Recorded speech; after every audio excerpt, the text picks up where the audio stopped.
Aujourd'hui, une vidéo en partenariat avec Anker Solix. Oh non, pas encore, il y a plein de vidéos sur le sujet. Tu vas nous vendre ton produit, c'est ça? Hein? Attends. Ah ouais? Ça en fait une branlée?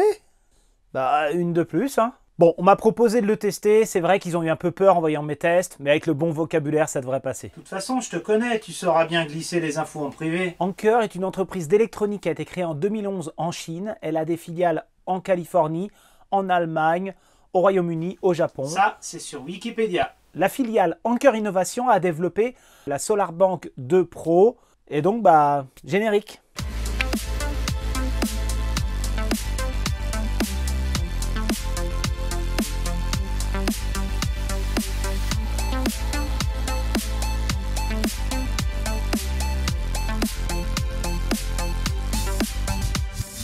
Anker Solix, c'est quoi et c'est pour qui? Alors globalement, le produit ou les produits, puisqu'il y a plusieurs produits dans la gamme, sont constitués en règle générale de panneaux solaires, d'un système de stockage et d'un onduleur qui permet de redistribuer l'énergie. Et c'est associé à une application sur smartphone pour gérer l'énergie dans votre maison. Comme vous le savez sûrement déjà, vu les dizaines de vidéos sur YouTube, le système a été conçu pour stocker l'énergie solaire et la restituer en fonction des paramètres ou au fil de vos consommations. Pourquoi? Eh bien pour éviter l'injection au réseau du surplus et donc profiter au maximum de votre production. Donc ça se fait soit avec des réglages d'injection prédéfinis avec l'application et vous les rentrez dans l'appareil, soit avec un compteur de zéro injection qui est installé au niveau du compteur EDF ou au niveau de la partie où vous ne voulez pas injecter, et ça se fait tout seul. Une petite explication avec des graphiques. La SolarBank se positionne entre les panneaux solaires et le réseau. On a une liaison via une prise de courant au réseau. Cette liaison, elle peut être mesurée avec un compteur en Wi-Fi. Et il y a une partie alimentation secourue qui permet d'alimenter des appareils. Là, je l'ai dessiné par une lampe. Le système va pouvoir communiquer notamment avec votre smartphone via le réseau Wi-Fi. Alors, vous êtes obligé d'avoir le Wi-Fi, c'est-à-dire d'avoir une box Wi-Fi Internet. Le compteur d'énergie ne communiquera pas avec la SolarBank. On ne pourra pas mettre en œuvre le compteur zéro injection sans ce réseau Wi-Fi. Alors ça pourrait être un réseau Wi-Fi fermé, mais dans ce cas-là, on n'accède pas à l'application qui passe par le site Internet. Entre les deux, entre le compteur et la box, il y a la maison. Et la partie alimentation secourue, la deuxième alimentation, est alimentée par le réseau lorsque le réseau est présent. Il est aussi alimenté par le solaire puisque le solaire injecte sur le réseau. Et lorsque le réseau est absent, eh ben, on perd la box, on perd le réseau et donc du coup on ne peut plus consulter les informations de la SolarBank, mais on peut toujours consommer sur l'alimentation secourue. Et pour ce qui est de ce qui reste comme énergie dans la banque, eh ben, il faut regarder le petit bandeau LED bleu, il y a un code couleur avec la jauge de pourcentage. Concernant les performances annoncées par le produit, alors tout n'est pas affiché à l'écran. Globalement, il y a 4 MPPT indépendants qui permettent normalement d'atteindre les 2400 watts de production. Je n'ai pas réussi à les atteindre. En tout cas, il est prévu pour 2400 watts. Donc ça voudrait dire de l'ordre de 2000 watts de panneau, quand même pas trop. La capacité de chaque batterie est de 1600 Wh, donc la centrale en a une. Et on peut en ajouter 5 autres. 10 ans de garantie, certifié étanche. Alors c'est pas non plus de la baignade, hein. Il ne faut pas le mettre dans une flaque d'eau.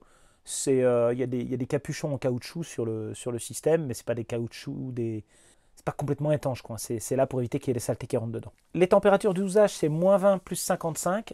C'est les températures habituelles d'une batterie lithium, LFP. Et là, comme ils ont rajouté un chauffage interne, ça permet, en dessous de 0 degré, d'activer la chauffe et de maintenir un certain nombre de performances, moyennant une perte d'énergie que je n'ai pas pu mesurer. Les dimensions, le poids, bon, ça... La sortie 800 watts sur le réseau, apparemment c'est une histoire de normes, mais 800 watts c'est déjà pas mal. Le MPPT fonctionne entre 16 et 60 volts, donc ça c'est important de le respecter. Il ne faudrait pas que ce soit plus bas que 16, et il supporte 16 ampères. Donc si vous voulez mettre d'autres types de panneaux et acheter que la centrale, il faut respecter ces valeurs-là. Ils nous annoncent un certain nombre de performances sur leur site, et c'est marqué quelque part comment ils les ont déterminées. Donc ils nous disent que la SolarBank 2 Pro est capable de produire 631 € d'énergie, donc faire des économies de 631 € par an en se basant sur 23 centimes le kilowattheure, une production de 2887 kWh par an avec donc 2100 watts crête de panneaux, et ils ont estimé le rendement de leur système à 95%. Ils ont fait un comparatif avec le système sans la batterie en estimant qu'on arrivait à autoconsommer que 44% de l'énergie, donc ça tombait à 292 €. Ils ont aussi estimé que les 2742 kWh, donc c'est 2887 moins 5%, par rapport à un foyer normal qui consommerait 4000 kWh par an, ça représenterait 68,5% de l'énergie du foyer. Mais c'est comme ça qu'ils ont basé leurs arguments commerciaux. Alors, à qui ça s'adresse? Alors, il faut savoir que c'est un objet connecté. C'est-à-dire que moi, je l'ai utilisé en connecté, malgré que je n'ai pas Internet ici. J'ai été obligé de ramener ma box à l'atelier pour faire les tests. J'ai mis l'application sur mon smartphone. Au départ, je me suis trompé d'application. J'ai mis l'application Anker Solix. C'est pas celle-là qu'il faut mettre, c'est l'application Anker. Et il y a des QR codes sur les notices. Je vous avoue que je ne l'avais pas vu parce qu'il y avait tellement de notices. J'avais vu le QR code de la notice elle-même, mais il y a d'autres QR codes derrière pour l'application. Donc, bon, j'ai un peu galéré au début, mais j'ai fini par trouver. Et donc, c'est nécessaire d'avoir l'appli plus une box Internet pour faire fonctionner cet appareil. Ou au moins pour le configurer au début, pour le paramétrer, puis après, vous n'aurez plus trop d'infos si vous n'avez plus l'appli, si vous n'avez plus le Wi-Fi. Vous n'êtes pas obligé d'utiliser le compteur connecté. Vous pouvez très bien dire, voilà, j'injecte 200 watts de telle heure à telle heure. Une fois que vous l'avez planifié, vous le laissez comme ça tout le temps. C'est possible. Mais pour un usage avec un suivi et une surveillance, il faut que la box soit allumée en permanence. Donc si la box elle est allumée exprès pour ça, il faudrait la compter dans la consommation de l'appareil, puisque c'est une surconsommation, disons. Alors c'est réellement fait pour de l'autoconsommation. On peut faire de l'autonomie avec, je le fais ici, mais ce n'est pas vraiment l'objet du produit. Il va y avoir des petites alarmes, il va y avoir des choses qui ne vont pas aller. Mais globalement, c'est vraiment orienté autoconsommation. C'est aussi ça donne aussi accès à une fonction d'alimentation secourue, donc pour les gens qui veulent sécuriser un certain nombre d'appareils. Et je pense qu'il faut l'utiliser vraiment. Je pense qu'il ne faut pas l'utiliser que occasionnellement. Il faudrait, dans l'idéal, relier ce système à des choses vraiment importantes dans votre maison pour que automatiquement l'alimentation secourue fonctionne. Je pense aussi que ça peut être utile pour les gens qui veulent tester le solaire, qui veulent s'installer, qui veulent mettre des panneaux solaires chez eux, mais ils ne savent pas. Et quitte à le prêter, vous voyez, c'est quelque chose qui est nomade, qu'on peut déplacer, enfin en tout cas c'est pas très dur à installer. Pour donner envie à un client, je pourrais le prêter à un client pour lui dire, voilà comment ça fonctionne. Pas forcément ce produit-là, mais ça lui permet de goûter à l'autoconsommation. Puis après, de faire une installation en fixe. Pourquoi pas? Ça permet de voir si cette puissance-là colle avec ses besoins. Et après, faire quelque chose d'un petit peu plus costaud, d'un petit peu plus adapté, ou éventuellement lui vendre la même chose, mais avec le bon nombre de panneaux solaires. Je pense que ça, c'est une bonne idée. En termes de découverte de l'énergie, c'est vraiment quelque chose qui me paraît très bien, notamment aussi dans les salons et dans les différentes prestations de découverte. Ça permet à des gens qui n'ont pas d'installation fixe, qui ne peuvent pas, soit parce qu'ils ne peuvent pas, c'est pas chez eux, soit parce qu'ils sont en location, qu'ils sont chez des amis, ils vont changer de maison souvent. Et bien le fait d'avoir ça un peu en mobile, ça outrepasse un petit peu les différentes réglementations, tout en respectant quand même un certain nombre de normes. Disons qu'on n'est pas obligé d'avoir le consuel, il y a des choses qui ne sont pas obligées. Alors peut-être que ce sera obligé dans le futur, ce ne serait pas si mal, mais en tout cas pour la partie facilité, ça remplit bien la fonction. Donc c'est vrai que le but recherché, c'est simplifier l'accès à l'énergie solaire pour tous ceux qui ne veulent pas de consuel, qui ne veulent pas de réglementation, qui ne veulent pas faire de permis de construire. C'est quand même le but de ce système. C'est peut-être pas ce qui est marqué sur le site, mais c'est clairement ça en fait. C'est démocratiser le solaire le plus ouvertement possible. Alors la promesse de Anker Solix, c'est la réduction des factures et donc la rentabilité. Donc clairement affiché, c'est ça qui est annoncé en plus de la découverte de l'énergie. Le bonus, c'est regardez, vous allez récupérer une partie de l'argent au bout d'un certain nombre d'années. On installait des panneaux solaires sur le toit, revente au réseau, il y avait toujours un tarif de rachat qui permettait la rentabilité et incitait les gens à l'installer. C'est le même fonctionnement de toute façon. En général, c'est ça qui fait vendre. Alors, l'ensemble du kit qui m'a été envoyé, vous trouverez le lien en description. Ce sont donc les 4 panneaux solaires de 540 watts qui sont arrivés tous emballés à l'unité. Je les ai donc déballés, il y avait quand même beaucoup d'emballage. J'avais les 4 kits de fixation pour chaque panneau en aluminium. Alors bon, vous pouvez voir un petit peu sur la vidéo accélérée comment je les ai installés. Et il y a une banque d'énergie avec l'onduleur et une banque annexe supplémentaire qui se clip dessus. Alors ce système, il est fourni avec pas mal d'accessoires. Alors c'est vrai que c'est la première fois que je vois ça, qu'on envoie autant d'accessoires. Je pense que beaucoup de fournisseurs gagneraient à rajouter des accessoires et des petites choses dans leur kit.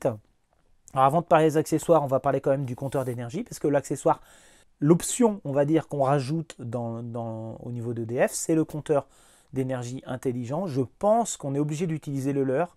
Je ne suis pas certain qu'on puisse utiliser un existant, mais bon, pourquoi pas. Si vous êtes pro en informatique, vous devriez pouvoir y arriver. Alors, c'est un compteur, donc le voici, hein. C'est un compteur qui est à la fois monophasé et triphasé. Vous pouvez mettre les 3 phases si vous voulez. En mettant les 3 phases, vous pourriez avoir les informations de la consommation de votre maison en triphasé, tout en ayant un apport solaire que sur une seule phase, sauf si vous achetez 3 kits, bien entendu. Alors c'est un petit appareil donc, qui est en Wi-Fi, je vous l'ai dit, et il y a une extension, une antenne pour capter plus loin. C'est assez pratique, je pense, parce que, à mon avis, il y a plein de gens qui ont un compteur EDF très loin par rapport à l'endroit où ils vont mettre la banque solaire. Donc voilà. Alors il est assez rapide à fixer. Le shunt se clip, hein. Donc ça se clip sur le fil. Il y a une petite flèche dessus. Il y a une petite flèche pour indiquer le sens du courant. Et donc dans la notice, ça vous dit dans quel sens il faut le mettre. Je crois que c'est vers la maison, mais il faut vérifier dans la notice. Et de toute façon, si vous vous trompez, vous verrez, les valeurs seront fausses, de toute façon. Ils disent que ça fonctionne en moins de 3 secondes. Alors c'est vrai que c'est relativement réactif, mais c'est le Wi-Fi qui est lent, tout court.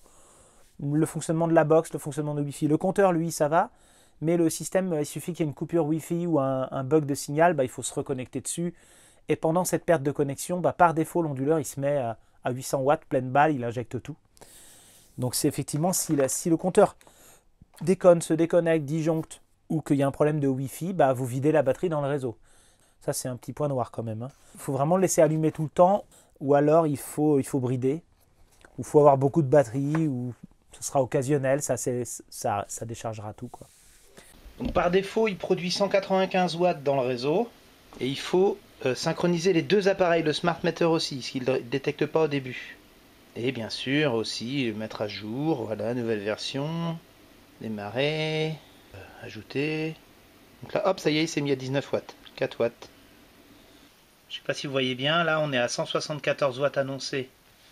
On a 170 là. Regardez ce qui va se passer si je branche un nouvel appareil. Voilà, on a une oscillation, 300 watts, 280. Il cherche le point d'équilibre jusqu'à ce qu'on soit à 0 watts dans le grid.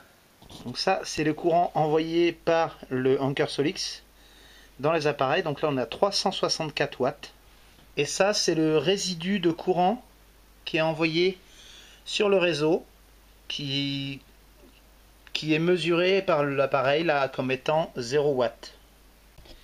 Donc je vais maintenant déconnecter le Wi-Fi et on va voir ce qui se passe. Donc ça a fait perdre la connexion. Je l'ai rallumé tout de suite après la box, hein. Donc par défaut, il envoie les 200 watts sur lequel il est paramétré, jusqu'à ce qu'il retrouve la connexion Wi-Fi. Parmi tous les accessoires, alors il y a tout un tas de câbles avec des MC4, hein, des rallonges de panneaux solaires, c'est nécessaire puisque les panneaux sont immenses, ils sont éloignés de la banque solaire, donc il faut des câbles. Parfois il n'y en a pas assez, parfois il faut fabriquer ses propres câbles. Alors tous les câbles et tous les raccords MC4 ont des petits bouchons, donc je trouve ça pratique parce que moi ça m'a un peu embêté parce qu'il fallait que je les enlève tous. Mais c'est vrai que si on les défait, qu'on les remet, qu'on fait des tests comme moi, de temps en temps remettre le bouchon dans le MC4 pour éviter que la poussière ou même les limaces et les insectes rentrent dedans, c'est pas mal. C'est assez professionnel, quoi.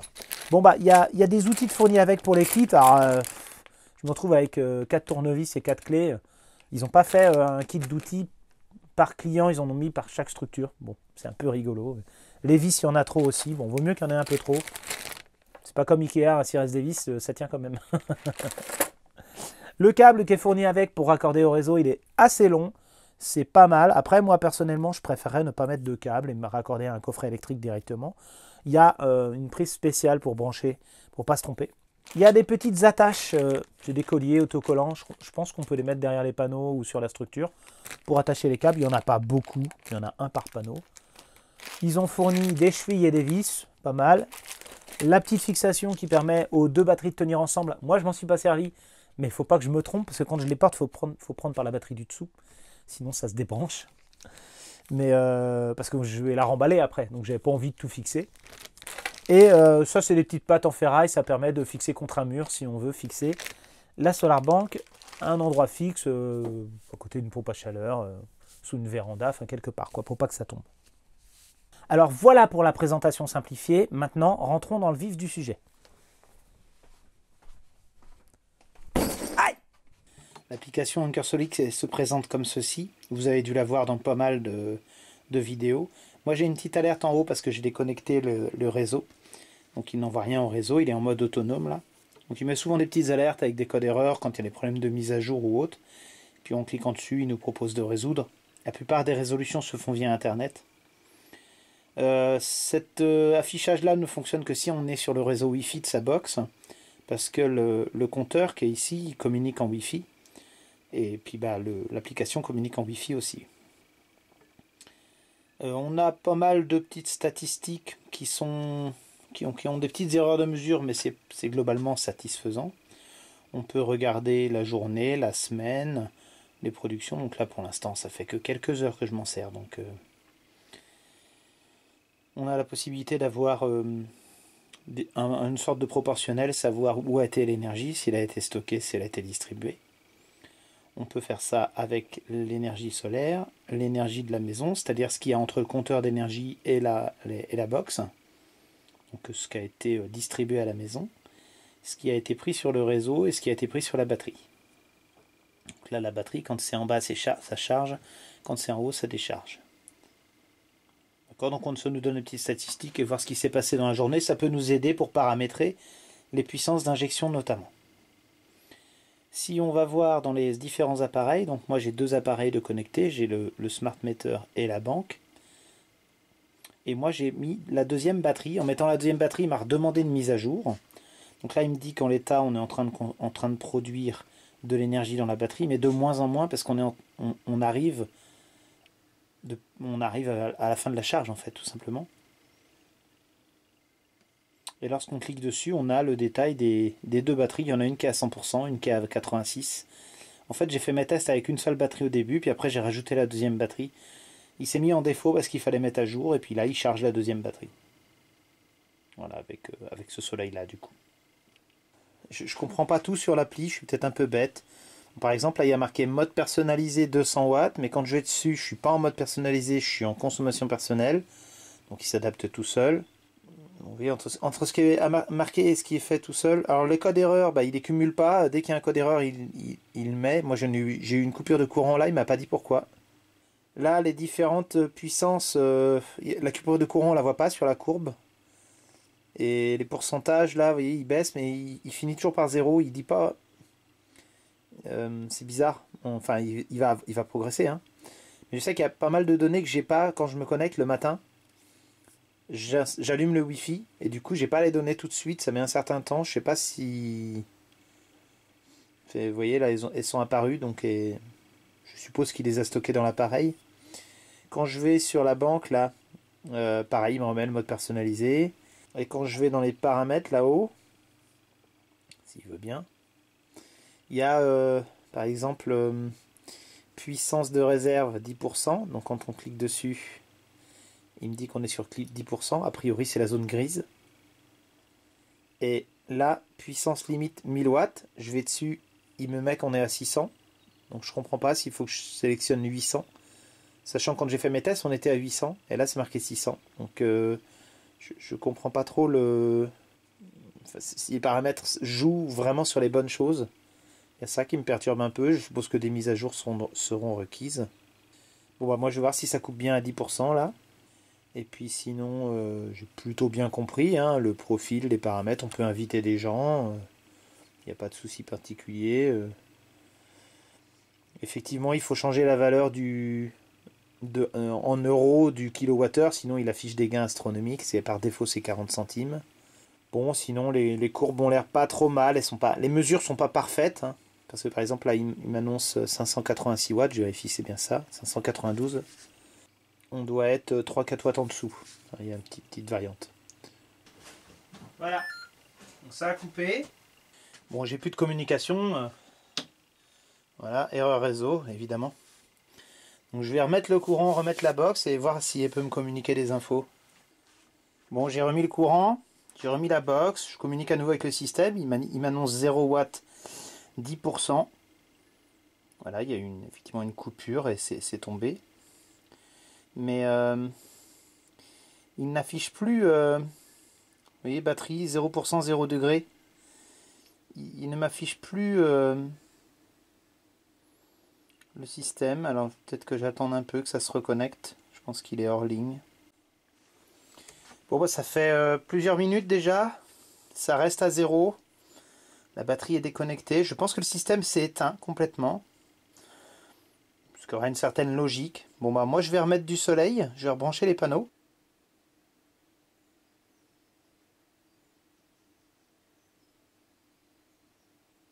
Donc voilà, 1400 watts de production.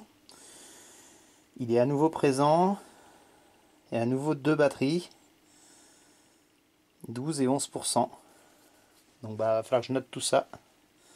J'ai procédé à des tests en atelier et j'ai pu en déduire les informations suivantes. Là, Anker Solix, on peut l'empiler avec plusieurs batteries.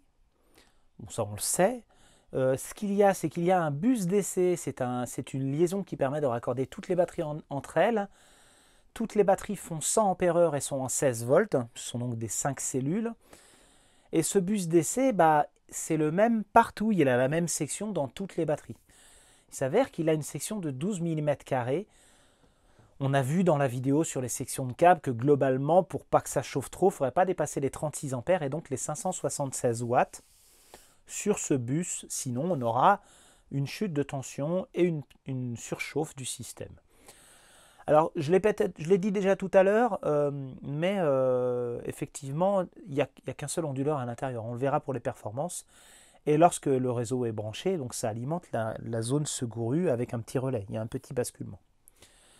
Alors, bah, ça implique qu'il y a quand même une limite de puissance, là, cet empilement de batteries. Ça veut dire que les batteries ne vont pas se décharger à la même vitesse. Bon, moi, j'aurais tendance à dire que, globalement, en sortie, bah, on ne peut pas faire 800 watts plus 1000 watts, ça c'est évident, il n'y a qu'un seul onduleur. On ne peut pas faire 1800 watts, c'est soit 800, soit 1000, ou éventuellement 800 et 200. Mais on ne peut pas faire les deux. Alors effectivement, comme je vous disais, comme il y a le réseau qui alimente la prise secourue, pendant qu'il y a le réseau, c'est pas grave si on surconsomme sur le secouru, mais ce qu'il y a, c'est que si au moment où il y a une coupure de courant, on se met à trop consommer sur le secouru, ça va disjoncter, ça va couper, ça va se mettre en sécurité. Moi, la plupart du temps, ça se mettait en sécurité avec 400, 500, voire 600 watts.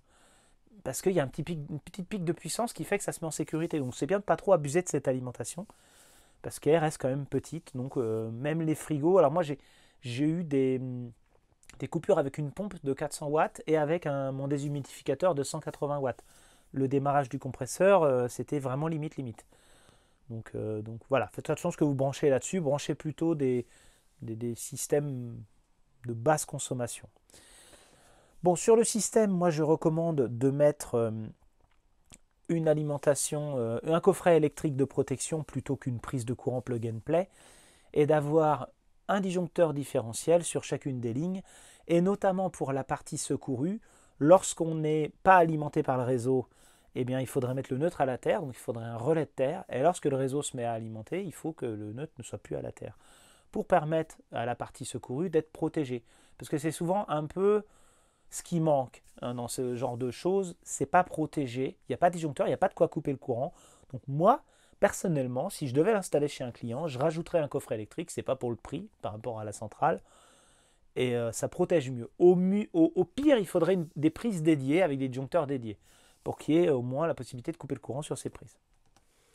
Concernant l'évolution de la charge et de la décharge au sein de la SolarBank, donc j'ai constaté que la batterie 1 et la batterie 2 n'avaient pas le même pourcentage au fil de la charge et n'avaient pas non plus la même température. Alors la batterie 1 chauffe plus parce qu'il y a l'onduleur avec en plus.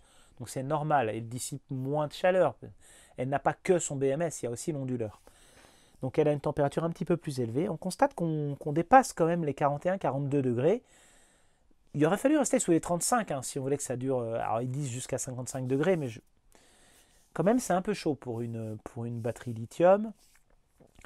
Le pourcentage a évolué globalement correctement, avec toujours un petit décalage avec une des deux batteries. Puis à la fin, il y a eu un rattrapage. Une fois qu'il y a une des deux batteries qui était à 100%, l'autre a petit à petit chargé pour atteindre les 100% aussi. Donc il peut fonctionner avec des batteries. Il ne met pas forcément les batteries en parallèle à chaque fois. Il peut couper une batterie puis privilégier l'autre. Donc ça, qu'est-ce que ça veut dire? Ça veut dire qu'il bride le courant quand il fait ça. Quand il y a une des batteries qui est arrivée à 10% quand on décharge, ou une des batteries qui est arrivée à 100%, il bride la puissance. D'accord? Donc quand on est en autonome, si on branche sur l'alimentation secourue, on va avoir des bridages de puissance à ce moment-là. C'est intéressant de le savoir. Lorsqu'on décharge, alors à la décharge, ça a mieux suivi le pourcentage. Je ne sais pas si c'est lié à un équilibrage des packs batterie à force de charger, décharger. Il y a un petit écart, mais pas énorme.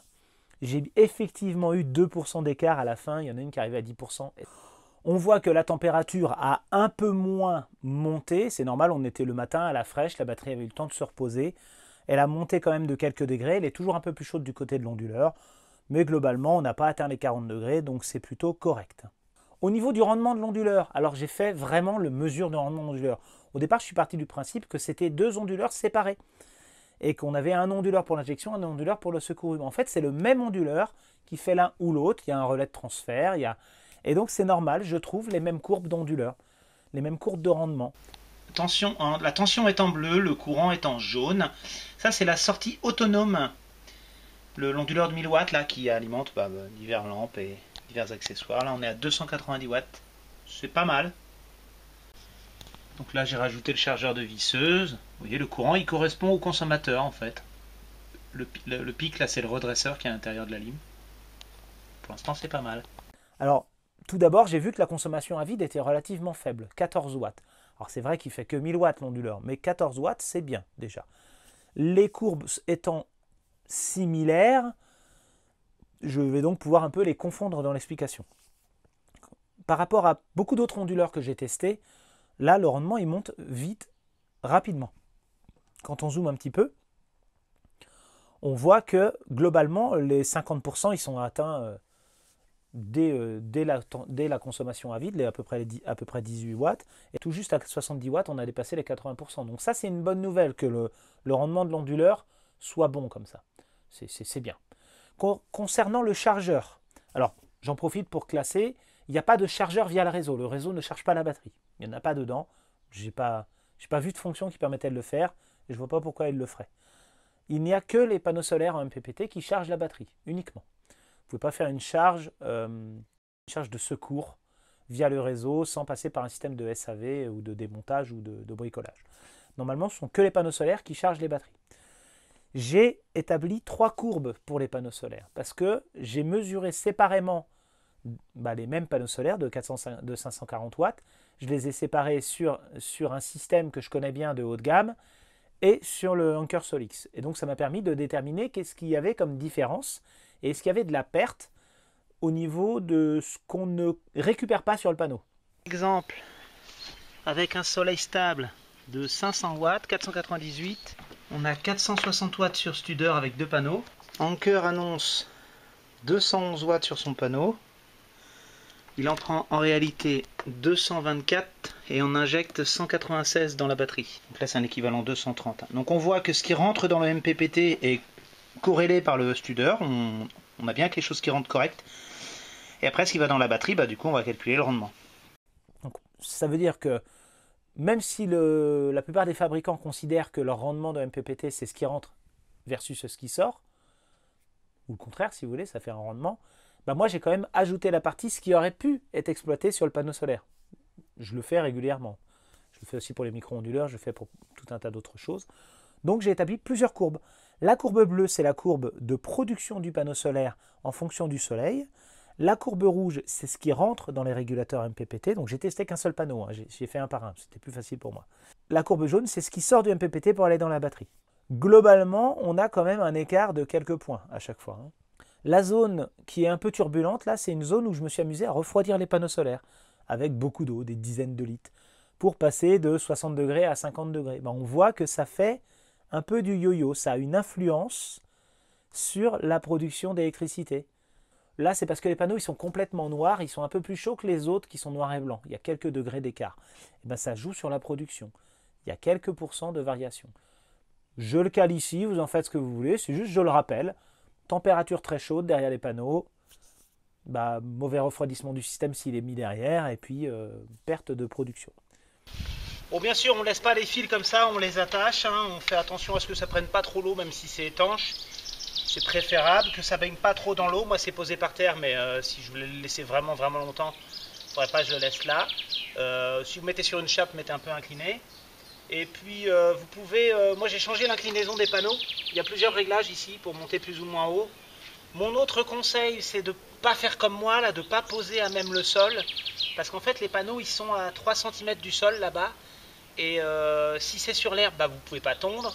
Si c'est sur un revêtement plutôt chaud, le problème c'est que ça ventile mal, il manque un petit peu. Il faudrait surélever un petit peu pour que ce soit pas mal. Après, si c'est sur un balcon ou une terrasse et que c'est au bord d'une terrasse, bon, ça le fait. Mais en fait, ce que je veux dire, c'est que comme les panneaux, on ne peut pas les faire coulisser. Les fixations, elles sont fixes là, enfin, on ne peut pas les mettre plus haut que le rail. C'est la fixation de base du rail qu'on... on met des rondelles, on met des tiges filetées, on fait quelque chose pour surélever un petit peu. Mais il faut que ce soit bien fixé. D'accord ? Bon, c'est à toi là, hein? Ah, c'est à moi. Attends, il y a un petit mot. Pour les offres 2024 sur le site internet de Anker Solix, on peut économiser jusqu'à 1100 €. Faut cliquer sur le lien en description, il y a tout plein de cadeaux et de réductions. J'y reviendrai dans la vidéo. Je démonte, hein, parce que ça va chez un autre client. Concernant le rendement du MPPT, alors j'ai fait 2 courbes du coup, puisque j'ai pris en considération l'énergie qu'on aurait pu exploiter sur les panneaux solaires et l'énergie qu'on a réellement exploitée. La courbe bleue, c'est ce qu'on obtient entre l'entrée et la sortie du MPPT, entre ce qui prend sur le panneau solaire et ce qui restitue à la batterie. Le pourcentage, bon, il est en dessous des 94-93%, il est moyen, il n'est pas, pas extraordinaire, il n'est pas à 99%, mais il est correct, hein, il n'y a pas de souci à ce niveau-là en termes de régulateur MPPT. J'en profite pour vous dire là que le graphique là il est vachement haut, hein, on ne voit pas le zéro, hein, donc on est vraiment sur la partie haute là, on joue sur 2-3%. Si le régulateur avait été capable d'exploiter la totalité du panneau solaire par rapport à son algorithme de recherche du MPPT, il aurait eu ce rendement là. Or, il n'arrive pas à prendre toute l'énergie du panneau solaire, donc je l'ai dégrévé, j'ai refait mon calcul différemment pour avoir le vrai rendement entre ce qu'on aurait dû produire et ce qu'on a finalement dans la batterie. Donc on a quelque chose qui est plus proche des 88%. Donc je vais prendre ça comme départ de calcul pour l'étude de rentabilité après. C'est pas non plus catastrophique de considérer ça. Je préfère prendre les vraies valeurs, celles que j'ai mesurées, et voir ce que ça découle derrière. Alors bien sûr, j'ai déduit la consommation à vide de l'onduleur, du système, parce que sinon le rendement serait encore plus faible. On pourrait dire, il perd 14 watts en plus. Mais non, ça sert pour l'onduleur. Je le fais, hein, sur les autres aussi, je déduis la consommation à vide du système. Autre mesure, lors d'une charge batterie en partant de 10% et en arrivant à 100%, j'ai une courbe de puissance avec des relevés réguliers. Cette courbe de puissance, elle est relativement précise. Je vous dis cela parce que sur l'application, la précision, elle n'est pas très grande. Au niveau de la petite courbe jaune, on a des mesures régulières, mais qui doivent être toutes les 5 ou 10 minutes, qui fait que ça oublie des zones. Le dessin de la courbe ne colle pas complètement. Les pics de puissance ne sont pas complets. Des fois, il va marquer qu'il y a eu 800 watts, alors que c'est monté à 1000 peut-être, parce qu'il a besoin que ce soit 1000 watts pendant quelques minutes. Donc, cette courbe elle demanderait à être améliorée au niveau logiciel, au niveau précision. Au niveau des kilowattheures mesurés, il y a des petites erreurs aussi, mais ça, c'est plus lié au compteur en lui-même. On en parle un peu plus loin. Mais la courbe, le dessin de la courbe est à peine représentatif. Je pense que c'est pas si grave, c'est graphique, hein, mais je vous le dis. Moi, la courbe que j'ai faite, c'est la courbe en bleu, de la puissance. Donc, c'est l'énergie qui a été extraite des panneaux solaires. Hein. Et j'ai annoncé la température des panneaux, parce que j'ai aussi eu une variation de température. Donc, on voit qu'au début, le soleil il commençait à monter. On était un petit peu avant midi. On était dans les 700 watts au mètre carré, puis on s'est calé dans les 800 watts au mètre carré. C'est à peu près le soleil qu'on avait à cette période-là où j'ai fait les tests. C'est resté à peu près stable. Et on a la puissance qui monte petit à petit. Pourquoi on a la puissance qui monte petit à petit? Parce qu'en fait, globalement, moi, j'ai que 2 batteries. Il y a 2 fois 1600 Wh. Elles ont une forme de bridage en termes de courant, ces batteries-là. Donc, vous allez me dire, s'il y a un bridage, pourquoi la puissance elle monte? Elle monte parce que la tension, elle monte. Petit à petit. On est en 16 volts, mais petit à petit, ça passe à 17, 18. Comme la tension monte avec le même courant, on a une puissance qui monte petit à petit. On aurait une puissance qui serait plus forte que... Là, on atteint à peine les 1800 watts au début. On pourrait avoir plus que ça si on consommait en même temps. Mais là, on n'est que sur la charge batterie. Charge batterie seule, on est effectivement bridé par le MPPT, par son courant. et par la tension des panneaux. Donc ça laisse penser aussi que plus de 2000 watts de panneaux solaires, c'est peut-être pas toujours adapté à la quantité de batterie. Donc on va voir ça après. J'ai une chute de puissance à un moment donné parce que j'ai voulu faire le test en enlevant 2 panneaux. Pour voir si en enlevant 2 panneaux, on récupérait, on était à la moitié pile poil de ce qui était avant ou si on était un peu au-dessus. On est un peu au-dessus. Effectivement, les panneaux étaient capables de produire un peu plus, mais les batteries ne l'acceptaient pas. Donc ça m'a permis de vérifier ça. Ensuite, j'ai remis les 4 panneaux, j'ai continué la charge. J'ai une variation de puissance qui est liée à la température, parce que j'ai aussi arrosé les panneaux pour voir ce qui se passait. Bon, là, c'est moins flagrant, donc bon. Et ensuite, une fois que la charge était presque finie, aux alentours de 90%, ça a commencé à brider à 1200 watts, et à 98-95%, on était dans les 300 watts, puis après, c'est tombé à 0 watts. Donc, c'est quelque chose de assez standard. Ça a mis 2 ou 3 heures à charger. Ça a été assez rapide, évidemment, puisque j'avais, je crois, à peine 3000 Wh à mettre dans les batteries, on charge à 1800 watts, ça va aller vite. Concernant l'étude des rendements et de rentabilité, alors je vous ai fait des petites flèches sur le système. Je suis parti du principe qu'un panneau solaire pouvait produire 100. 100 c'est un chiffre basique, c'est 100%. 100% de la production de ce que peut produire le panneau solaire, et non pas ce qu'a produit le MPPT, ce qu'aurait pu produire le panneau solaire. Globalement, si on a une consommation en direct, on arrive à 82% de rendement, ce qui est pas mal en soi. Si on a une consommation qui passe par la batterie, souvent c'est à peu près la moitié, on a donc le rendement de 88% en moyenne du MPPT vers la batterie. Le rendement de cyclage de la batterie, c'est du LFP, c'est aux alentours de 94%. Puis le rendement moyen de l'onduleur qui est de 93%. J'ai fait des mesures, tout ça c'est mesuré. J'ai constaté un rendement moyen de 93% et de 88% sur le MPPT. Ce qui fait qu'on a un rendement de 77% si on passe par la batterie. 82 et 77. C'est pas si mal. Dans l'exemple que je vais exploiter pour une étude de rentabilité, j'ai pris qu'un exemple parce que la vidéo va être assez longue comme ça.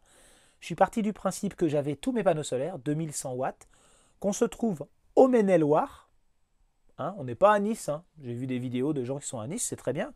Ils ont tout le soleil qu'il faut. Moi, je suis dans le Maine-et-Loire.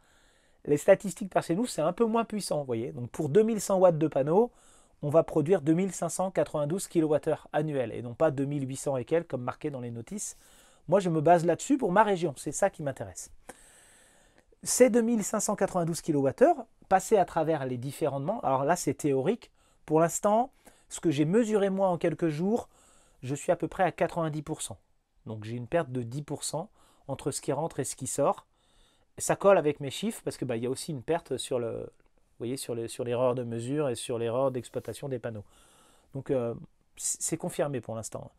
Globalement, on a 1024 kWh par an d'injectés dans la maison et 1034 kWh par an d'injectés la nuit, donc le jour, la nuit en direct et via la batterie. La condition pour cela, c'est qu'on consomme suffisamment à la maison. J'ai estimé qu'il fallait consommer 12 kWh par jour pour ne pas se retrouver à brider trop avec le compteur géro-injection, pour être le plus calé possible, vous voyez, avec la consommation, parce que si on ne consomme rien, on ne rentabilise rien en fait. L'idée c'est de réduire la facture. Donc si vous n'avez déjà pas de facture EDF, ça ne sert à rien. 12 kWh par jour, ça commence à être un petit peu sympa, vous voyez, on est peut-être dans les 4000 ou un peu plus de 4000 kWh par an, ce qui correspond à ce qui était marqué sur le site. On a 1000 € d'électricité par an. Ça peut être un certain budget. Si on se dit on investit dans ce système, on voudrait réduire la facture. Donc 12 kWh par jour, en faisant de manière totalement arbitraire, 50% la nuit, 50% le jour. C'est pas forcément vrai, mais il faut imaginer qu'il y a des chauffe-eau la nuit pour les heures creuses. Il faut imaginer qu'il y a d'autres appareils le jour, machines à laver et autres. On va rester sur 50-50, c'est plus facile pour tout le monde. Donc ça fait 6 kWh la nuit, 6 kWh le jour. Globalement, ça nous fait une compensation de 5,63 kWh par jour en moyenne, soit une couverture de 47% au niveau solaire et un rendement annuel de 80%. C'est bien 80%. J'ai vu des systèmes qui étaient à 50%, même pas. Là, on est à 80%, on est bien. Bien sûr, alors comme ce que je vous disais tout à l'heure, l'hiver, mes 2160 watts crête, ils vont me produire à peu près 2,5 kWh en hiver par jour et 7,5 en été. 7,5, il faut les stocker, il faut les consommer aussi. Si on en consomme 6 par jour et 6 par nuit, sur les 7,5 produits, eh ben, on ne va pas en stocker que 1,5 si vous voulez. Il est probable que les 6 par jour ne soient pas tout à fait compensés par le solaire en direct. Il faut passer par la batterie. Et donc il faudrait, en théorie, un minimum de 5 éléments de 1600 Wh, donc soit 8 kWh à peu près. On met le point sur le dimensionnement. Il y a un des youtubeurs récemment qui a aussi parlé du dimensionnement. C'est important parce que si vous vous retrouvez à brider votre production solaire parce que vos batteries sont pleines et que vous ne consommez pas, il faut que ça colle. Donc on va en reparler juste après. Si j'ai 2058 kWh de production annuelle la première année, sur 20 ans ça se dégrade un petit peu, puis si vous ne lavez pas vos panneaux, ça se dégrade encore. Donc en étant bien assidu, en nettoyant les panneaux et en ayant des panneaux qui ne dégradent pas trop au début, on devrait pouvoir respecter ça. On part du principe qu'on a 23 centimes du kilowattheure, on sait que ça va augmenter dans le futur, mais ce n'est pas la peine de psychoter non plus, il faut calculer par rapport à maintenant. J'aime pas rajouter l'inflation dans les calculs, parce que l'inflation elle-même est sujet à trop de variables pour vraiment entrer dedans. Si sans l'inflation on arrive à rentabiliser, c'est bien. Donc là, on se retrouve avec 473 € par an de compensés, de non consommés sur EDF. Alors c'est un calcul un peu empirique, parce qu'on ne compense pas l'abonnement, on compense que les kilowattheures. Donc si on compense trop, à la fin, on a quand même de l'abonnement. Il y a moyen de faire mieux, dans le sud de la France, en optimisant encore mieux les kilowattheures avec moins de batterie. Donc vous avez moyen de faire mieux, mais toutefois, pour un dimensionnement correct, sans trop surcharger les batteries, en stockant le plus possible, en ayant fait partout au maximum, je le trouve adapté à ma région. Voilà. Les petites erreurs d'affichage. Quand vous regardez sur l'application, vous avez des affichages de watts. Et lorsque je mesure moi avec mes compteurs habituels et différents compteurs de différentes marques qui affichent tous la même chose, j'ai une petite erreur. J'ai à peu près 2% de surévalué sur les watts-heure en alternatif. Il rajoute 2%, je ne sais pas pourquoi, et il rajoute 6% sur le solaire. Alors, ces 8%, ça correspondrait à un rendement moyen de 92% en interne qu'il compense par l'affichage. Parce que je ne sais pas si vous avez le produit, vous verrez que dans l'appli, si les batteries sont à 100%, eh ben, ce qui rentre égale ce qui sort. Comme s'il n'y avait pas d'énergie perdue au milieu, comme s'il n'y avait pas les 14 watts de l'onduleur, comme s'il n'y avait pas le rendement de MPPT. Ce qui rentre égale ce qui sort. Donc à partir de là, il peut y avoir que des erreurs de mesure. Je pense que c'est pour simplifier le calcul et il s'avère que c'est la partie solaire, l'énergie qui est prise en entrée du MPPT, qui est prise dans le logiciel pour calculer la rentabilité et les euros. Donc évidemment, il y a déjà 8% d'écart, obligatoirement. Donc c'est bien de le savoir, de prendre une petite marge, 10%, 15%, en se disant, bah voilà, on ne va pas rentabiliser pile poil, c'est un ordre de grandeur. Alors maintenant, mes conseils concernant la taille du système. Avec ce dimensionnement de rentabilité, je me suis dit, on va faire simple. Une SolarBank, un panneau solaire. Vous en rajoutez une, vous rajoutez un panneau solaire. Au bout de 3, vous avez 3 panneaux solaires. Au bout de 4, vous avez 4 panneaux solaires. Donc la centrale plus 3. Puis après, vous mettez plus de batterie, vous n'aurez pas plus de panneaux solaires. Mais vous pouvez avoir plus de stockage. À partir de 3 modules supplémentaires, on est bien. Okay, c'est pour ça que je vous disais tout à l'heure, on n'est pas obligé de les avoir tous. On est bien. Ça correspond à peu près, je vous ai mis 3, 6, 9, 11, 12 et 13 kWh par jour de consommation de la maison, pas de production. Ce n'est pas la production, c'est ce que vous consommez chez vous par jour et ce que vous avez besoin comme produit en face. Et ben moi, je vous conseille d'adapter la taille du système avec votre consommation. Et comme c'est toujours un peu compliqué à calculer, je pense que ce barème-là est correct. Ce qui fait que si vous voulez y aller petit à petit, eh ben vous pouvez commencer par exemple, je pense que la plupart du temps, les gens vont être dans les 6-9 kWh par jour. Si vous prenez 2 panneaux, une SolarBank et une extension, c'est équilibré à mon avis. 4 panneaux tout de suite, comme ce que j'ai moi, ça charge trop vite, c'est trop rapide. Ça me paraît pas bien. C'est un peu trop boosté comme ça. Bon voilà, ça c'est mon conseil. Alors petite précision sur la conso à vide. Effectivement, 14 watts, c'est pas beaucoup, mais comme on a 1600 Wh de batterie sur la centrale, quand on n'a que celle-là, ben on a une auto-décharge qui est quand même conséquente. Donc c'est normal. Le maximum, c'est-à-dire si vous avez la totalité des batteries, vous serez à 6,5% par jour. C'est à peu près 3-4% par nuit. Moi, j'étais un peu plus que 5% par nuit. Donc il faut le savoir que ça se décharge toujours un petit peu. le système va fonctionner tout seul, il va recharger les batteries. Comme il n'y a pas tant de kilowattheures que ça dans les batteries, ben, ça va se recharger rapidement. Donc la perte n'est pas si immense. À un moment donné, ça va s'arrêter. Alors pour refaire un point sur les recommandations, tout au long de la vidéo, j'ai parlé d'un petit coffret avec des disjoncteurs qui seraient dédiés avec ce système sur les 2 alimes séparément et un petit relais de terre. Pour le relais de terre, c'est un petit peu spécifique, j'en parle pas ici, j'ai une vidéo sur le régime de neutre.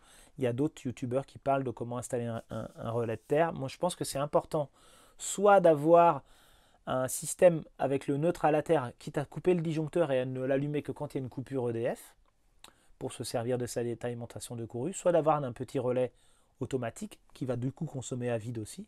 Alors si vous ne voulez pas faire ça, vous pouvez quand même vous brancher dessus, mais vous ne pouvez mettre que des équipements de classe 2, doublement isolés. Comme ça, vous n'aurez pas de choc électrique sur les appareils, il y a peu de risques. Donc comme il n'y a pas de différentiel, bah, si vous n'avez pas de risque, vous réglez le problème. Comme un ordinateur portable, certaines lampes, certaines... voilà. Donc si vous restez sur du classe 2, ça devrait aller. Pour tout ce qui est ombrage, alors c'est pratique, c'est que c'est des panneaux indépendants. Donc vous pouvez les mettre vraiment n'importe où. Ça marche bien. Les statistiques distinguent bien les 4 panneaux. Vous pouvez vérifier lesquels produisent quoi. Mais au niveau de la centrale, elle chauffe quand même un peu. Elle est à 40-45 degrés derrière. C'est un élément chauffant. Si vous pouvez la mettre en intérieur, c'est top. Bah, si possible dans un endroit où vous avez besoin de chauffer. Mais ça évitera que la résistance chauffante à l'intérieur se déclenche parce qu'on a déjà quand même beaucoup de pourcentages qui partent tous les jours. Si ça doit en plus l'hiver gréver l'autonomie qui est déjà pas énorme parce qu'il n'y a pas beaucoup de soleil, ça peut être embêtant.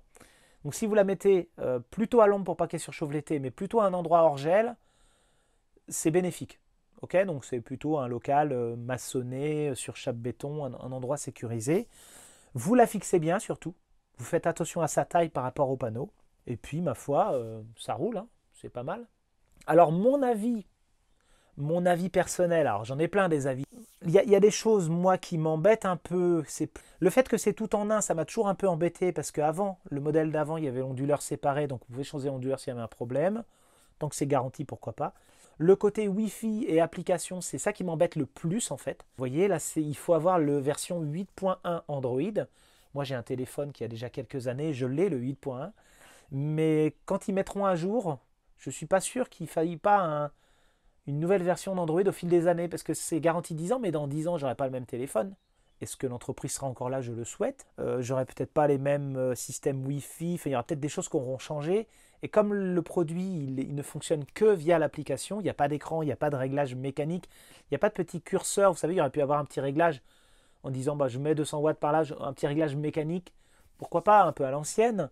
Un écran tout simplement avec 3 boutons. C'est pas que je suis récalcitrant à la technologie et à la nouveauté parce que ça marche très bien comme application en soi, je suis content. Mais c'est vrai que si à un moment donné mon smartphone ne marche plus ou si je décide d'enlever une application parce qu'il y a moins en moins de place sur les téléphones, il y a toujours de plus en plus d'applications, bah ça va me poser problème sur le fonctionnement du système. En l'occurrence là, moi je vais le mettre en œuvre chez quelqu'un que je connais, je vais le remettre chez quelqu'un en fixe parce que moi j'en ai pas vraiment besoin d'autonomie. Et il va falloir que je transfère le compte avec un nouveau mail. Alors je sais qu'on peut... on peut transférer à ses amis, je sais qu'on peut changer la box Wi-Fi et tout, mais c'est à 500 km de là, donc s'il y a un SAV à faire, ça peut complexifier les choses. Voilà, j'ai un petit risque là-dessus, je me dis, il y a peut-être quelque chose à faire là. Ça fonctionne pour l'instant, je ne sais pas comment ça se passera dans 10 ans, s'il y a besoin de faire un SAV, est-ce qu'il faudra tout jeter et recommencer, je ne sais pas. D'autant que c'est des batteries 16 volts, c'est en 5 cellules, c'est pas commun. C'est-à-dire, s'il fallait remplacer l'onduleur, remplacer tout, faudrait régler sur des plages de tension différentes. C'est encore à toi. Oui, je démonte là, je remets en état. Donc pareil, le petit mot. En ce moment, il y a une offre Anker sur le site. Faut aller voir parce qu'il y a une réduction jusqu'à 1100 € par rapport au prix initial. Je crois qu'ils m'ont précisé que ça dépendait de ce que vous achetiez, mais il y a des offres avec par exemple une ou deux batteries. Enfin, c'est pas le gros lot, mais c'est une belle remise déjà. Donc allez voir le lien en description. Et moi, je continue à reboucher les trous. Au niveau du prix, bon, alors c'est un produit à part entière qui ne correspond pas à ce qu'on a sur le marché, à part certains concurrents, mais je veux dire par rapport à une installation fixe, par rapport à une installation comme moi je fais ou comme d'autres font, c'est un prix équivalent quasiment, c'est un peu moins cher. Par rapport à du fait maison ou quand on se débrouille, bah, c'est plus cher évidemment. Ça malheureusement, c'est lié au commerce en fait, c'est pour ça qu'ils font des opérations promotionnelles et qu'ils lancent ce produit. Il y a une clientèle pour ça. Voilà. Donc évidemment, si vous êtes habitué à fabriquer vous-même, bah, ce ne serez peut-être pas client. Après, pour faire découvrir à des amis de manière un petit peu sécure sans avoir à bricoler des batteries, au contraire, ça peut être une bonne solution en attendant de faire une installation fixe, comme je disais tout à l'heure. Moi, c'est le principal avantage que j'y vois. Du provisoire pour un certain nombre de clients qui voudraient voir plus grand. Je pense que Anker préférerait que ce soit du définitif, mais c'est présenté comme un produit facile à installer, facile à démonter. Donc c'est quand même présenté comme quelque chose de provisoire. Installé en fixe, ce serait autre chose à mon avis. Après, si on l'installe pour me laisser 10 ans, on le laisse 10 ans, ou pour le laisser 15 ans. Ce serait bien que ça dure 30 ans. Les panneaux solaires, ils sont voués à durer 30 ans. Est-ce que la batterie va durer 30 ans? Bon, les panneaux solaires ils peuvent se brancher sur un autre système plus tard, pourquoi pas. Ah, vous êtes là? Allez, une dernière fois. Ah oui, oui. Ah, c'est le jeu, ma Encore pauvre. un mot. Bon, bah alors, le lien en description, vous connaissez l'histoire, vous pouvez aller voir si vous êtes intéressé. Et puis la suite de la vidéo. Tu remets les petits trucs. Pout, pout, pout, pout. Qu'est-ce que t'as à faire plus comme ça? Oh, rien, c'est pour faire plus. Voilà, voilà. Je pense avoir été suffisamment clair pour la plupart des gens. Et je vous dis à plus, une prochaine vidéo.